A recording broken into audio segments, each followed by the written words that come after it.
Nous allons voir ici quelles sont les différentes fonctionnalités de zoom qui sont disponibles dans Cadidesk.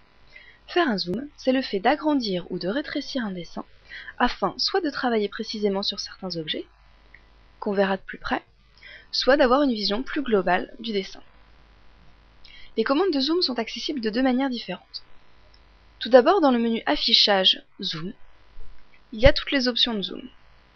Deuxièmement, la molette de votre souris est spécifique au zoom. Elle permet tout d'abord de faire des zooms avant ou arrière. Faire un zoom avant, c'est agrandir le dessin, tandis que faire un zoom arrière, c'est le rétrécir. Pour faire un zoom avant avec la molette, vous devez vous placer sur l'objet que vous souhaitez agrandir et faire rouler votre molette vers l'avant. A l'inverse, pour faire un zoom arrière, c'est-à-dire pour dézoomer, vous allez faire rouler votre molette vers l'arrière.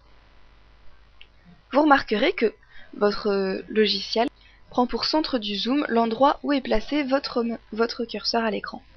Donc par exemple ici j'étais sur la bobine, mais si je me place plutôt sur ce cylindre creux, le logiciel va zoomer dessus. La deuxième fonctionnalité de la molette est de faire des zooms étendus. Un zoom étendu, c'est le fait que tous les objets présents dans votre dessin soient visibles à l'écran et soient le plus grand possible. J'obtiens un zoom étendu en double-cliquant sur ma molette. Vous observez ici que tous les objets sont bien à l'écran et sont le plus grand possible. Imaginons par exemple que je rajoute un cercle ici et une ligne ici. En double-cliquant sur ma molette, je n'obtiendrai pas le même résultat, c'est-à-dire que j'obtiendrai un zoom avec le cercle et la ligne en complément. Si je les supprime, mon zoom étendu me rendra mon objet à l'écran en plus grand. Enfin, la molette va me permettre de faire des zooms panoramiques. Un zoom panoramique, c'est le fait de pouvoir déplacer mon dessin sans rien sélectionner à l'intérieur et sans le modifier. Il s'agit de maintenir la molette cliquée. Vous voyez qu'une petite main apparaît à l'écran, et à ce moment-là, je peux déplacer mon dessin sans le modifier.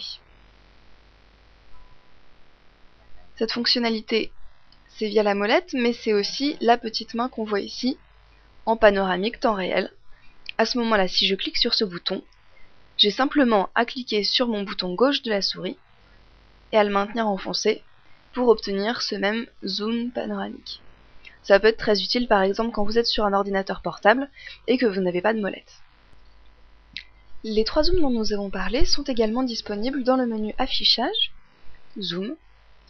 Vous retrouvez donc le zoom panoramique pour déplacer le dessin sans le modifier, le zoom avant lorsque vous utilisez votre molette vers l'avant, le zoom arrière lorsque vous utilisez votre molette vers l'arrière et le zoom étendu en double-cliquant sur la molette. Mais vous trouvez aussi dans ce menu des options complémentaires que nous allons voir ici. Tout d'abord, vous y trouvez le zoom en temps réel. Lorsque cette option est lancée, le fait de cliquer sur le clic gauche de votre souris fait apparaître une loupe. À ce moment-là, si vous montez votre curseur, votre dessin sera agrandi, donc vous faites un zoom avant. Par contre, si vous descendez votre curseur, toujours dans la zone graphique, vous allez dézoomer, c'est-à-dire rétrécir votre dessin. Vous noterez que lorsque vous lâchez le clic gauche et que vous le réenfoncez, la loupe apparaît encore. Ça veut dire que cette commande tourne en boucle et que vous pouvez utiliser votre zoom autant de fois que vous le souhaitez jusqu'à ce que vous soyez sorti de la commande en appuyant sur la touche Échappe.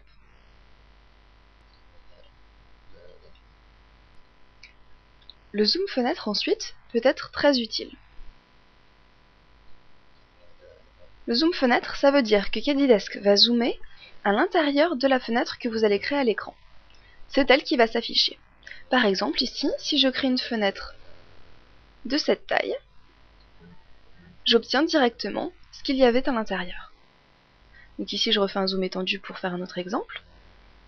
Affichage, zoom, zoom fenêtre.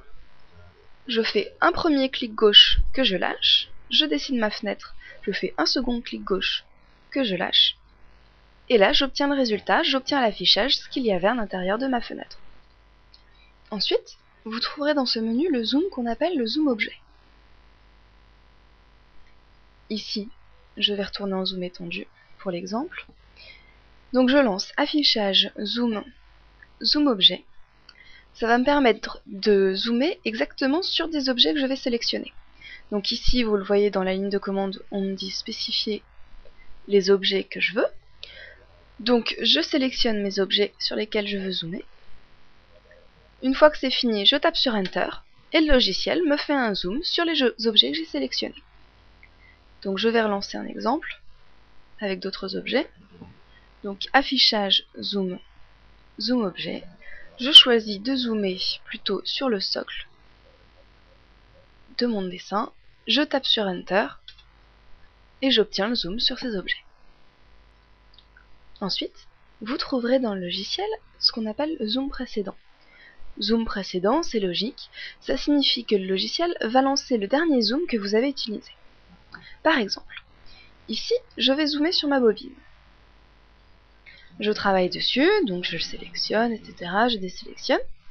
Puis ensuite, je vais faire un zoom ailleurs. Je me retrouve en zoom plus ou moins étendu. J'ai modifié mon dessin, je me suis déplacée. Si je décide de faire affichage zoom, zoom précédent, il me fait le zoom juste avant. Et si je le relance, le zoom que j'avais lancé au moment où j'ai fait mon zoom. Cela signifie en fait, pour résumer, que cette commande va faire tout l'historique des zooms que vous avez utilisés et vous les rendra petit à petit, forcément, du plus récent au plus ancien. Enfin, vous trouverez dans Kalidesk le zoom échelle. Le zoom échelle, ça va vous permettre de choisir un facteur d'échelle, c'est-à-dire un nombre de fois par lequel votre dessin va être agrandi ou rétréci. Donc je fais un zoom échelle. Ici on me demande le facteur de zoom. Si je choisis un facteur de zoom supérieur à 1, mon dessin sera agrandi. Si je choisis un facteur de zoom inférieur à 1, il sera rétréci. Par exemple, si je choisis un facteur de zoom de 3 et que j'appuie sur Enter, mon dessin était agrandi 3 fois. Par contre, si je relance ce zoom et que je choisis un facteur de zoom de 0,5, mon dessin sera rapetissé. Il sera divisé par 2 ou multiplié par 0,5. Vous avez peut-être remarqué qu'il reste dans le menu un zoom qu'on appelle Zoom To.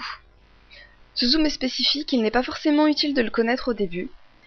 Il permet de fixer des limites à votre dessin et de choisir de faire un zoom à l'intérieur des limites que vous aurez fixées.